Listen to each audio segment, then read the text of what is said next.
இந்த பதிவை பார்க்க போகிற அத்தனை அன்பர்களுக்கும் அடியார்களுக்கும் அடியேனுடைய பணிவான வணக்கங்களை தெரிவிச்சுக்கிறேன். அன்பினை பெறுவாயாக்கில் அதர்மங்கள் அனைத்தும் நீங்கி துன்பமும் தவிர்ந்து போகும், துயரமும் இங்கு உண்டோ சொல்வாய். நம்ம இதில் பதிவுகள் பார்த்து கொஞ்சம் இடைவெளி ஆகிட்டுது. நம்ம அதுக்கு அடுத்தது சரஸ்வதி அந்தாதியை ஷார்ட்ஸில் போட்டோம், கொஞ்சம் போட ஆரம்பித்தோம். அந்த கால நேரம் கருதி ஷார்ட்ஸில் சரஸ்வதி அந்தாதியை போட்டு முடித்தாச்சு. கம்பர் எழுதிய சரஸ்வதி அந்தாதியை நம்ம பார்த்து முடிச்சிட்டோம். அடுத்தது நம்ம இப்போ இந்த பதிவில் நம்ம பார்க்க போகிறது திருக்குறளில் வள்ளுவ பெருந்தகை நிலையாமை அப்படின்ற அதிகாரத்தில் நிறைய இதை விட நிலையாமையை பற்றி என்ன சொல்ல முடியுன்ற அளவுக்கு 10 குறட்பாக்கள்லையும் சேர்த்து தொகுத்து அழகாக சொல்லியிருக்காரு. இந்த பகுதியை இன்றைக்கி பார்க்கலாம்.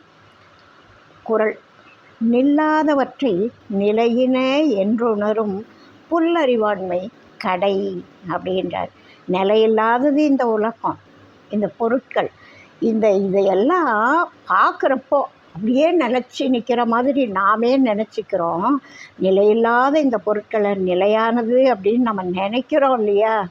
இதுதான் இந்த அறிவாற்றலில் உண்மையான அறிவு.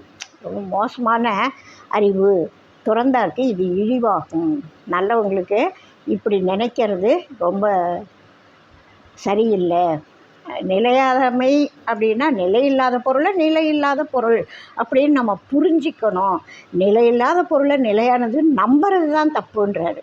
நிலையில்லாததுன்னு தெரியும், ஆனால் நிலைன்னு நம்புகிறோம் இல்லையா? நாளுக்கு நாள் நம்ம பார்த்தும் கூட அந்த தப்பாக புரிஞ்சிக்கிறது தான் தப்பு, நம்பாதீங்க அப்படின்னு சொல்கிறாரு. கூத்தாட்டு அவைக்குழாத்தாற்றே பெருஞ்செல்வம் போக்கும் அது வெளித்தற்று.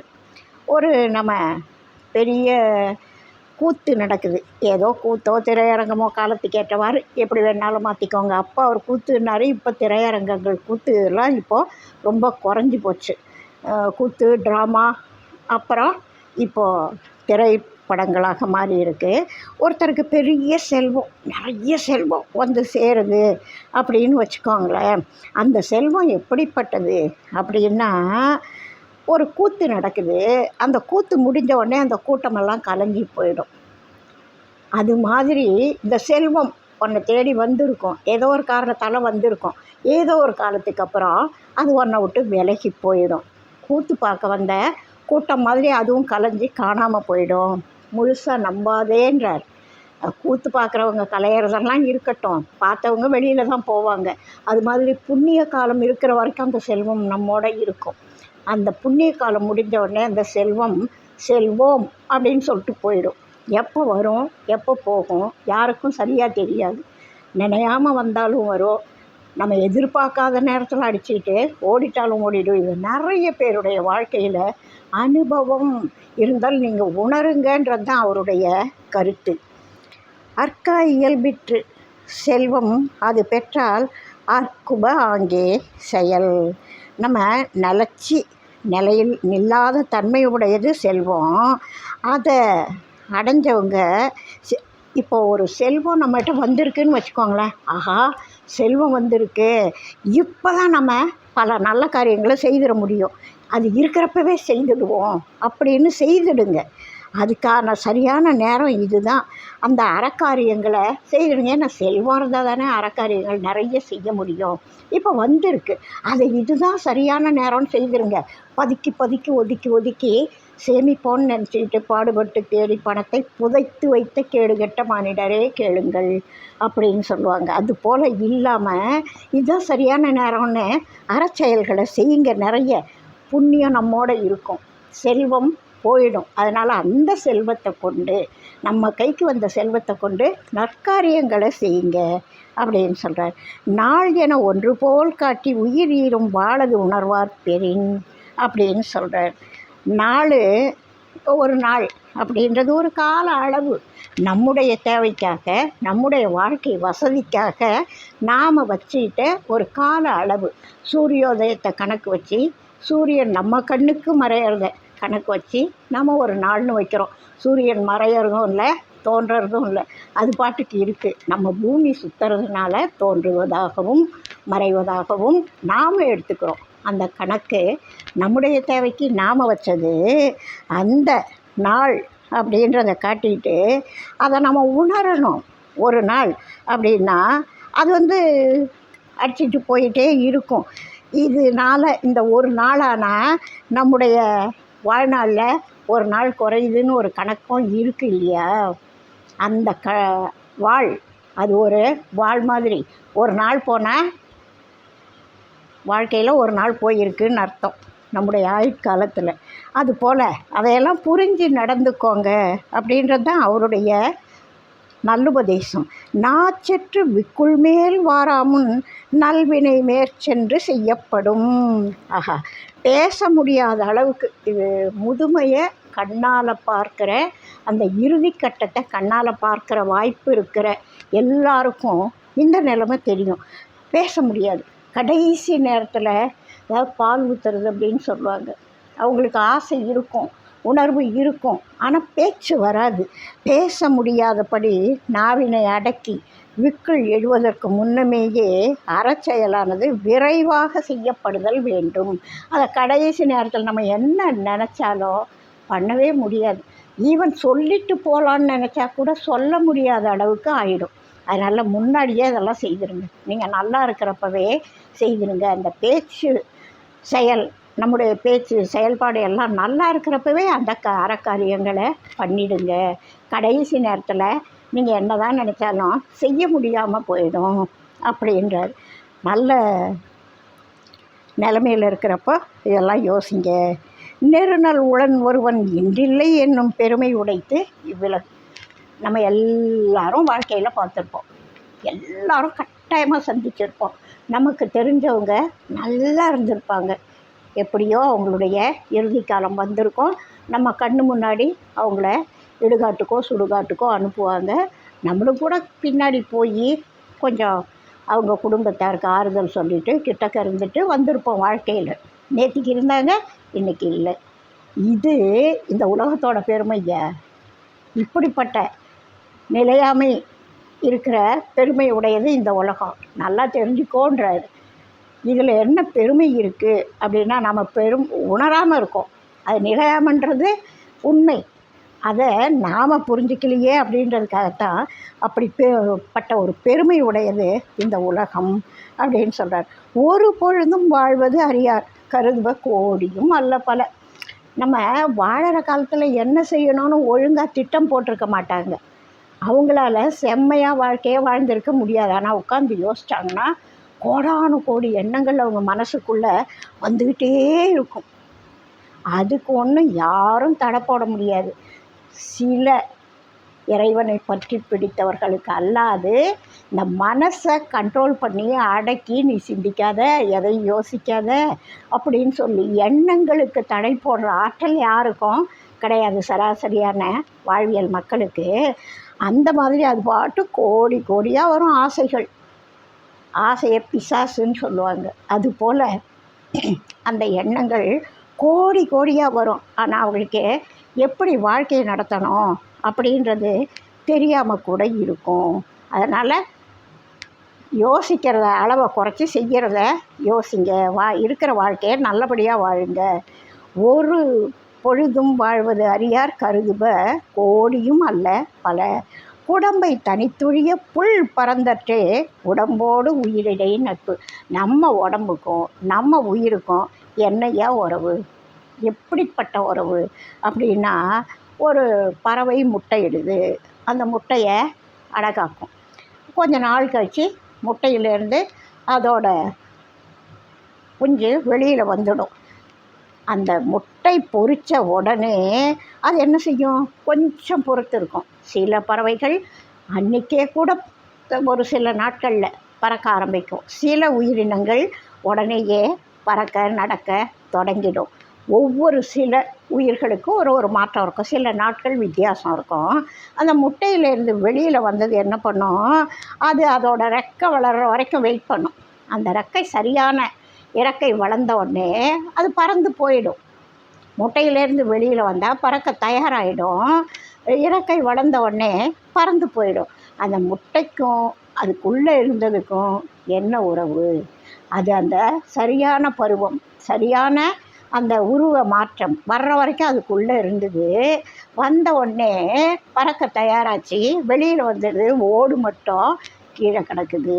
இதுதான் என் உடம்புக்கும் அதுக்குள்ளே இருக்கிற உயிருக்கும் உள்ள நட்பு. முட்டைக்கும் அதுக்குள்ளே இருக்கிற குழந்தைக்கும் இருக்கிற நட்பு தான் உன் உடம்புக்கும் உயிருக்கும் இருக்கிற நட்பு. யோசித்து புரிஞ்சுக்கோ அப்படின்னு சொல்கிறார்.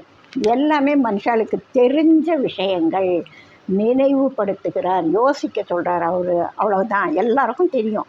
இவர் சொல்லியிருக்கிற அத்தனை விஷயங்களும் பொதுவான விஷயங்கள். இதெல்லாம் யாரும் தெரியாதுன்னு சொல்ல முடியாது. உறங்குவது போலும் சாக்காடு, உறங்கி விழிப்பது போலும் பிறப்பு. சரி, பிறக்கிறது சாவறது அப்படின்னு சொல்கிறோமே, பிறக்கிறதுன்னா என்னையா, எங்கேருந்து வரோம், ஏன் நம்ம இறக்குறோம் அப்படின்னா, தினம் தூங்குறோம் இல்லையா, தினம் காலையில் எழுந்திருக்கிறோம்ல, அந்த தூங்கிறது மாதிரி சாக்காடு, காலையில் எழுந்திருக்கிறோம்ல அது மாதிரி பிறப்பு. இது ஒரு நாள் நிகழ்வு, அது ஒரு பிறவியினுடைய நிகழ்வு. நம்ம எங்கேயோ இருந்தோம், தூங்கிட்டோம், இப்போ ஓய்வு கிடச்சி போச்சு, திரும்ப காலையில் எழுந்துட்டோம். இந்த உடம்புக்கு தேவையான ஓய்வு கிடைச்ச உடனே எழுந்துட்டோம். அதே மாதிரி பிறவியும் அதே மாதிரி தான். இது ஒரு நாள் நிகழ்வு, அது ஒரு பிறவி நிகழ்வு, அவ்வளோதான். தூங்குறேன், எழுந்தேன், அது போல் இறந்த, மறுபடி பிறந்த அப்படின்னு சொல்கிறார். இதை மறுபடியும் பிறக்காமல் இருக்கணும்னா நீ என்ன பண்ணணுமோ அதை செய் அப்படின்னு சொல்கிறாரு. இதுதான் இறப்பும் இறப்பும், வேறு ஏதோ அதிசயம் இல்லை அப்படின்னு ரொம்ப எளிமையாக சொல்கிறாரு. புக்கில் அமைந்தின்று கொள்ளோ உடம்பினுள் துச்சில் இருந்த உயிர்க்கு. அடாடா, உடம்புக்குள்ளேயே இந்த உயிர் எங்கேயோ ஓரமாக ஒடுங்கிட்டுருக்கியா, யார் தான் பார்த்தவங்க? இந்த உடம்பு இருக்குன்னு தெரியும், அதுக்குள்ளே உயிர் இருக்குன்னு தெரியும், யாரான உயிரை பார்த்துருக்கோமா அப்படின்னா நிச்சயமாக பார்க்க முடியாது. அதை பார்க்க முடியாமல் இந்த உடம்புக்குள்ளேயே ஒரு உயிர் ஒளிஞ்சிக்கிட்டு இருக்கு பாருங்கள். அடாடா, இந்த உயிருக்கு நிலையாக தங்கி இருக்கிறதுக்கு பாவம் ஒரு வீடு இது வரைக்கும் நிலையான வீடு கிடைக்கல போல இருக்குப்பா. அதான் எங்கெங்கேயோ பிறந்து அந்த வீட்டுக்கு வாடகைக்கு போகிறது, இந்த வீட்டுக்கு வாடகைக்கு போகிறது, இந்த வீட்டுக்கு வாடகைக்கு வர்றதுன்னு பல பிறவிகளாக பலவித உடம்புக்குள்ளே போயிட்டு போயிட்டு குடியிருந்துட்டு வருது. இதுக்கு பாவம் நிலையான ஒரு வீடு கிடைக்கல போல இருக்குது அப்படின்றார். பிறவியை எவ்வளவு அழகாக ஒரு மாதிரி அதுக்குள்ளே தத்துவமும் இருக்குது, நையாண்டித்தனமும் இருக்கு பாருங்க. பாவம் இந்த வாடகை வீட்டுக்கு போயிட்டு போயிட்டு வேறு வீட்டுக்கு தூக்கிட்டு போவாங்கல்ல, குடி போவாங்கல்ல, அவங்க சொந்த வீடு இல்லாதவங்க. சொந்த வீடு இருக்கிறவங்க ஒரே வீட்டில் இருப்பாங்க. இவங்க வாடகை வீட்டில் இருக்கிறவங்க என்ன செய்வாங்க, அவங்க காலி பண்ணினோடனே இன்னொரு வீட்டுக்கு போவாங்க, அவங்க காலி பண்ணினோடனே இன்னொரு வீட்டுக்கு போவாங்க, வசதி பத்தலைன்னு இன்னொரு வீட்டுக்கு போவாங்க. அது போல் பாவம் இந்த உயிருக்கு நிலையான ஒரு உடம்பு கிடைக்கல போல இருக்குது. அதுதான் இது பல வீட்டுக்கு வாடகைக்கு போயிட்டு போயிட்டு வருதோ அப்படின்னு திருக்குறளில் வள்ளுவ பெருந்தகை சொல்கிறார். இந்த கருத்தை நிறைய இடங்களில் ரெட்டில்பட்டி சுவாமிகள் இதே கருத்தை, இந்த நிலையாமை பற்றிய கருத்தை சொல்கிறாரு. மோசம் போகாதே மனமே, மோசம் போகாதே, ஆசையுடன் பல வேடம் எடுத்து நீ அற்ப சுகத்தை அனுதினம் கை கொண்டு மோசம் போகாதே. பார்தனில் பெற்ற தாய் தந்தை இருந்து என்ன, பட்சமுடன் பிறந்தார் இருந்து என்ன, ஊராரும் சுற்றமும் பெண்டீர் இருந்து என்ன, உண்மையாக பெற்ற பாலர் இருந்தென்ன, உனக்கு அம்மா இருந்து என்ன புண்ணியம், அப்பா இருந்து என்ன புண்ணியம், உற்றார் உறவினர் இருந்து என்ன புண்ணியம், ஊரார் சுற்றத்தார் மனைவி மக்கள் எல்லாரும் இருந்த என்ன பிரயோஜனம்? சட்டமுடன் தேடி வைத்த பொருள் வீடும் சார்ந்திடு மாட மாளிகை பொன் மேடையும் கட்டில் சோஃபா மெத்தை கனகதண்டிகை காணாத காட்சி அநேகம் இருந்தென்ன, அளவற்ற செல்வம், பிறரால் சொல்ல முடியாத அளவுக்கு செல்வம் எல்லாம் நீ தேடி கண்டுபிடிச்சி சம்பாதிச்சு வச்சிருக்க. பல மாட மாளிகைகள் கூட கோபுரங்கள் எல்லாம் இருக்குது, சகல சௌகரியமும் இருக்குது. எல்லாம் இருந்து என்ன பிரயோஜனம்? உற்றார் இருந்து என்ன புண்ணியம், செல்வம் இருந்து என்ன புண்ணியம்? அடுத்தது சொல்கிறாரு, நாடிய புண்ணிய பாவம் இரண்டும் நம்மோடு கூட வருமே அல்லாது தேடும் பொருளெல்லாம் கூட வராது. ஜெகத்தினில் வாழ்வை நம்ப ஒண்ணாது. இந்த உலகத்தில் வாழ்க்கை நிலையானது அப்படின்னு நினைக்காத. உன்னோட எது வரும்? உருவமற்ற பொருள். பாவம் புண்ணியம், அதுக்கு உயிர் இருக்கா? உருவம் இருக்கா? இதுதான் பாவம், இதுதான் புண்ணியம் அப்படின்னு நம்மளால் கண்டுபிடிக்க முடியுமா? காமிச்சு சொல்ல முடியுமா? இல்லை. அந்த உருவமற்ற பொருளான புண்ணிய பாவம்தான் நம்மோட கூட வறுமை அல்லாது உருவமுள்ள பொருட்கள் எதுவும் தேடும் பொருளெல்லாம் கூட வராது. ஜகத்தினில் வாழ்வை நம்ப ஒண்ணாது. இதெல்லாம் எப்போ நடக்கும்? பற்றுதல் இல்லாத பாவி யமன் அவனுக்கு எந்த பாரபட்சமும் கிடையாது. இவங்க வேண்டப்பட்டவங்க, அவங்க வேண்டாதவங்க, இவங்க நல்லவங்க, அவங்க கெட்டவங்க, இவங்க பெரியாள், இவங்க சின்னாள், எதுவும் பாரபட்சமே கிடையாது. பாசக்கயிற்றினால் கட்டி கொண்டு ஓடையில் உற்ற தாய் தந்தை பெண்டு பிள்ளை சுற்றம் உன் கூட வருமோ? உன் கூட வருமாப்பா? மயானம் மட்டும் கண்டாய். எதுக்கு? இந்த உடம்பு இருக்குல்ல, இந்த உடம்பை ஒரு இடத்துக்கு கூட்டிகிட்டு போவாங்கல்ல, உயிர் போன உடனே அது வரைக்கும் தான் இந்த உற்றார் பெற்றார் உறவினர் எல்லாமே. அங்கே எல்லாமே மூச்சு நின்னோடனே செல்வத்துக்கும் உனக்கும் இருக்கிற, உடம்புக்கும் உயிருக்கும் இருக்கிற தொடர்பு போயாச்சு. அப்போது அவர் சொன்னதையே இவரும் சொல்கிறார் பாருங்கள்.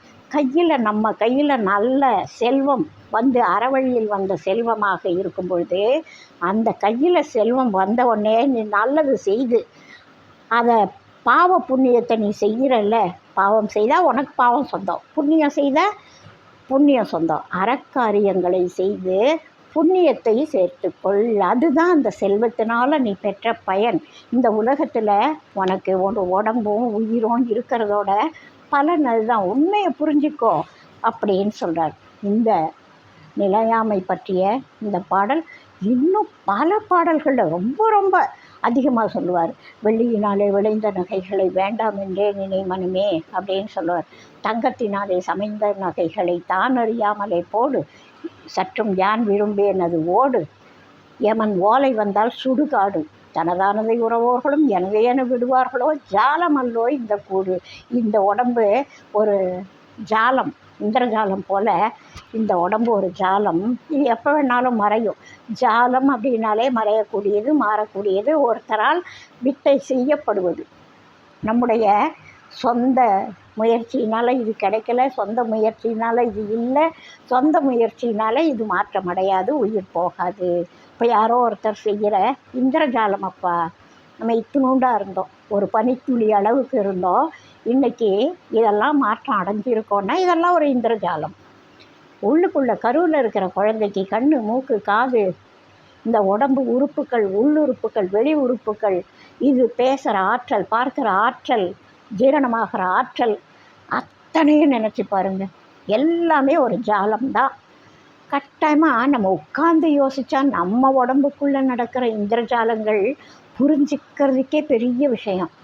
ஒரு வாயில் போட்ட உணவு வேறு மாதிரி அரைச்சி கூழாக்கப்பட்டு அது உள்ளே போய் சத்தாக அந்தந்த உறுப்புகளுக்கு தேவையான அந்தந்த சத்துக்களாக பிரிஞ்சு அந்தந்த உறுப்புக்கு அது போய் அதில் கழிவு பொருள் இருந்து அந்த கழிவு வெளியேற்றப்படும் விதம், திரவமாக திடப்பொருளாக அது மாறி வெளியேறும் விதம், எங்கே போட்டோம் எங்கே வெளியில் போகுது, எப்படி இந்த உடம்பு வளருது, ஏதானும் ஒரு காரியம் நம்ம கண்ட்ரோலில் இருக்கா? நம்ம சரியான முறையில் செய்தால் சரியாக அனுபவிக்கிறோம், தவறு செய்யும்பொழுது துன்பப்படுகிறோம். அவ்வளவுதான் நாம் செய்கிறதே தவிர உள்ளே நடக்கிற எந்த நிகழ்வாவது நமக்கு கட்டுப்பட்டதா, நாம் செய்யக்கூடியதா? இல்லை. அதுவே ஒரு இந்திரஜாலம்தான். அந்த மாதிரி இந்த வாழ்க்கை முழுவதுமே ஒரு இந்திரஜாலம்தான். இதை புரிஞ்சு அறவழியில் மனசை செலுத்தி அறவாழ்க்கை வாழணும் அப்படின்றது ஆன்றோர்களுடைய வேண்டுகோள். இதை நாம் எல்லாரும் இந்த சுவாமிகளோட பாடல்கள், நல்லவர்களோட ஞான கருத்துக்களை புரிஞ்சுக்கிறதுக்கு இந்த உடம்பு ஒரு வாய்ப்பாக வச்சுக்கணும், கருதணும் அப்படின்னு சொல்லி விரும்பி வேண்டி கேட்டுக்கிறேன். வாழ்க வளமுடன். நீண்ட இடைவெளிக்கு அப்புறம் அன்பர்கள் அடியார்களை சந்திக்கிறேன். வாழ்க வளமுடன். வாழி எந்நாளும் மென்மை வாழ்க நல்லறங்கள் எல்லாம் வாழிய பெரியோன் நாமம் வாழியே வாழி வாழி. அடுத்த பதிவில் சந்திப்போம். உங்களுக்கு இது மாதிரி நல்ல கருத்துக்கள் பிடிச்சிருக்குன்னா நல்ல விஷயங்களை உங்களுக்கு தெரிஞ்சவங்களுக்கு ஷேர் பண்ணுங்கள். லைக் பண்ணுங்கள், ஷேர் பண்ணுங்கள், உங்களோட கனிவான கருத்துக்களை சொல்லுங்கள். வாழ்க வளமுடன். அதுக்கு முன்னாடி சப்ஸ்கிரைப் பண்ணுங்கள்.